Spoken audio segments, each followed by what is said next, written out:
Hello student, welcome to our channel bright star academy. मैं आशीष दुबे आप सभी का स्वागत करता हूं। तो बच्चों, आज हम बात करते हैं फ्रिक्शन क्या होता है, फ्रिक्शन के बारे में जानेंगे। तो फ्रिक्शन, इफ़ वी स्लाइड और try to slide a body over a surface, the motion is resisted by a bonding between the body and the surface.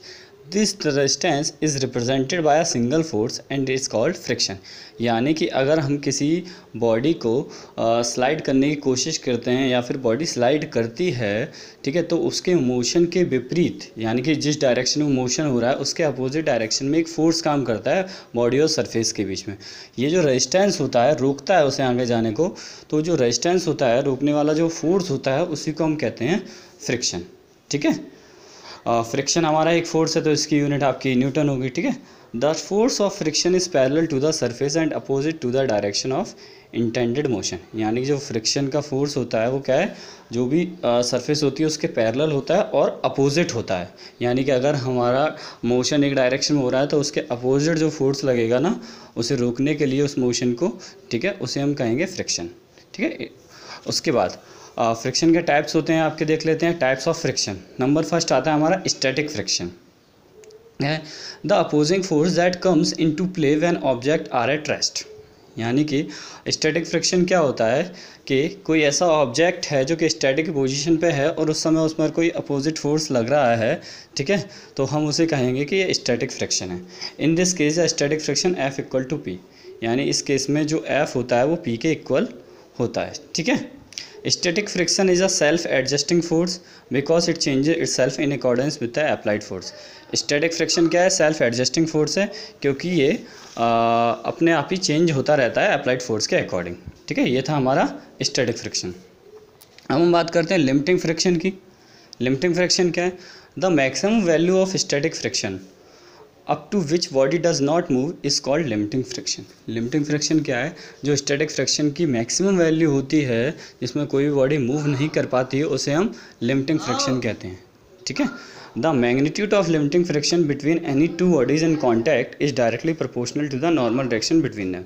यानी कि जो हमारा मैग्नीट्यूड है वो डायरेक्टली प्रोपोर्शनल होता है नॉर्मल रिएक्शन के। नॉर्मल रिएक्शन को हम R से डिनोट कर सकते हैं। आप लोग देख सकते हैं नीचे कि F डायरेक्टली प्रोपोर्शनल है R के। ठीक है, और यहाँ से हमने से हटाया तो उसे हम कांस्टेंट लगा देते हैं म्यू एस, तो हमारा बन जाता है formula F1 equal to mu S R। ठीक है, direction of force of limiting friction is always opposite to the direction in which one body is at the urge of moving. यानी कि जिस डायरेक्शन मूविंग कर रही है उसके ये अपोजिट काम करता है limiting friction. Coefficient of static friction देखते हैं। Mu zero is called coefficient of static friction. जो म्यू ज़ीरो हमारा था, म्यू एस था, उसे हम स्टैटिक फ्रिक्शन कहते हैं। इसका जो डायमेंशनल फार्मूला होता है M0 L0 T0। ठीक है, यानी ये डायमेंशनल लेस होता है। इट हैज़ नो यूनिट, इसलिए डायमेंशनल लेस है। Value of mu S lies in between 0 and 1। जो कोफिशिएंट की वैल्यू होती है वो 0 और 1 के बीच में रहती है। ठीक है, ये डिपेंड करती है कोफिशिएंट की value material nature of surfaces in contact पे, और ये एरिया ऑफ कॉन्टैक्ट पे डिपेंड नहीं करती है।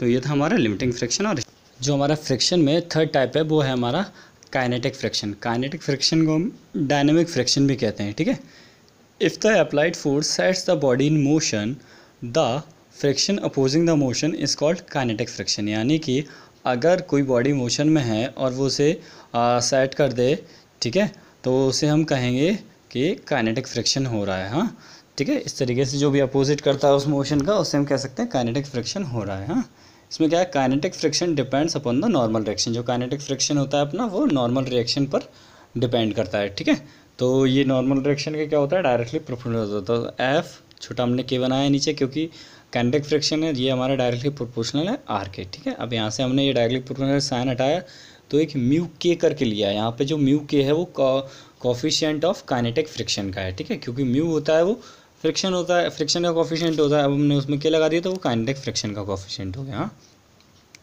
याद रखना, kinetic friction is always lesser than the limiting friction. ये हमेशा लिमिटिंग फ्रिक्शन से कम होता है। ठीक है, अब जो काइनेटिक फ्रिक्शन होता है वो आपका टू टाइप्स का होता है। एक होता है स्लाइडिंग फ्रिक्शन और नंबर सेकंड रोलिंग फ्रिक्शन। ठीक है, तो ज़रा समझ, इसके नाम ही है वही हमें बता रहे हैं कि जो स्लाइडिंग फ्रिक्शन है, यानी कि जब हम कोई भी चीज़ स्लाइड करते हैं तो उस केस में जो भी फ्रिक्शन लगता है उसे स्लाइडिंग फ्रिक्शन कहते हैं। ठीक है, जो रोलिंग फ्रिक्शन होता है उस केस में जो भी रोलिंग फ्रिक्शन लगता, जब भी रोल करती हुई कोई चीज़ जाती है तो उस केस में जो भी फ्रिक्शन लगता है, ठीक है, तो उसे हम रोलिंग फ्रिक्शन कहते हैं। हाँ, इसमें कुछ इंपॉर्टेंट टर्म है वो मैं आपको बता देता हूँ। Rolling friction is directly proportional to the normal reaction. जो रोलिंग फ्रिक्शन होता है वो डायरेक्टली प्रोपोर्शनल होता है नॉर्मल रिएक्शन के, and inversely proportional to the radius, ठीक है, ऑफ द रोलिंग सिलेंडर और व्हील, और इन्वर्सली प्रोपोर्शनल होता है radius of the rolling cylinder के, ठीक है। तो उस केस में हमारा जो फॉर्मूला बनेगा वो क्या बनेगा, F rolling equal to mu R, capital R ऊपर upon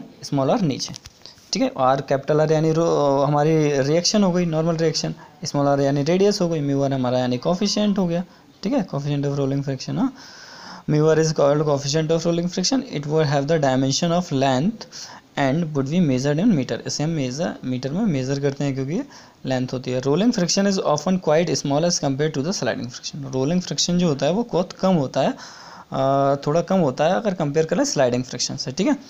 in rolling the surface is eight contact do not रब ईच अदर। रोलिंग में जो सरफेस होती है पूरी सरफेस रब नहीं करती नीचे की तरफ से, ठीक है। तो ये हमारा कुछ रोलिंग फ्रिक्शन था, काइनेटिक फ्रिक्शन था। हाँ, ठीक है, इसके हमने टाइप पढ़े, दैन हमारा फ्रिक्शन कंप्लीट हो गया है, ठीक है। एक है एंगल ऑफ फ्रिक्शन और नंबर सेकंड है एंगल ऑफ रिपोज। तो एंगल ऑफ फ्रिक्शन क्या होता है, एंगल ऑफ रिपोज क्या होता है, इसको ज़रा थोड़ा थोड़ा हम समझ लेते हैं, ठीक है। सबसे पहले बात करते हैं एंगल ऑफ फ्रिक्शन की। Angle of friction may be define as the angle which the resultant of limiting friction and normal reaction makes with the normal reaction. यानी क्या है, एंगल ऑफ फ्रिक्शन में भी डिफाइन एज द एंगल, ये एक ऐसा angle है विच the resultant of limiting friction, जो रिजल्टेंट है लिमिटिंग फ्रिक्शन और नॉर्मल रिएक्शन का, वो एक एंगल बनाते हैं नॉर्मल रिएक्शन के साथ में, ठीक है, याद रखना। By definition angle theta is called the angle of friction tan theta equal to F upon R. तो हम कह सकते हैं कि जो हमारा जो भी एंगल थीटा बन रहा है, तो एंगल ऑफ फ्रिक्शन के हिसाब से इसकी डेफिनेशन क्या हो जाए, tan theta equal to F upon R. F यानी फोर्स ऑफ फ्रिक्शन हो गया, आर यानी नॉर्मल रिएक्शन हो गया, ठीक है। अब क्या है, जो एफ अपॉन आर है वो हमारा जो है वो होता है हमारा कांस्टेंट यानी म्यू होता है। तो हम इसे ऐसे भी लिख सकते हैं, tan theta equal to mu. तो यहाँ से हम थीटा की वैल्यू निकालेंगे तो टेन इनवर्स म्यू हो जाएगी, ठीक है। ये तो हो गया हमारा एंगल ऑफ फ्रिक्शन। अब दूसरा जो टॉपिक हमारा था वो क्या है, हमारा angle of repose. Angle of repose क्या होता है, ठीक है, इस चीज़ को ज़रा समझते हैं कि angle of repose is defined as the angle of the inclined plane with horizontal such that a body placed on it is just begins to slide. यानी कि ये एंगल ऑफ रिपोज क्या है, ये एक इंक्लाइंड प्लेन पे जो angle बनता है, ठीक है, ऐसा प्लेन, इंक्लाइंड प्लेन जिस पर अगर हम बॉडी रखें तो वो खिसकने के लिए तैयार हो जाती है, ठीक है, शुरू कर देती है खिसकना धीरे धीरे। वो जो एंगल होता है उसे हम कहते हैं एंगल ऑफ रिपोज, ठीक है।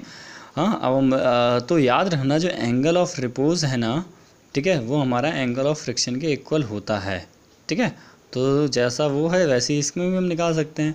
तो alpha equal to theta, alpha को हम एंगल रिपोज बोलते हैं, तो अल्फ़ा इक्वल टू थीटा हो गया, angle of repose equal to angle of friction, ठीक है। इस तरीके से ये हमारा दोनों टॉपिक हो चुके हैं, एंगल ऑफ रिपोज और एंगल ऑफ फ्रिक्शन, ओके। और हमने फ्रिक्शन के बारे में इतना जान लिया है, ठीक है। ये हमारा फ्रिक्शन था, ये हमारा ख़त्म हो गया। इनकी डेरिवेशन भी है, डेरिवेशन मैं आपको दैन सॉल्व करा दूंगा, दैन उसकी PDF प्रोवाइड करा देंगे, ठीक है। धन्यवाद।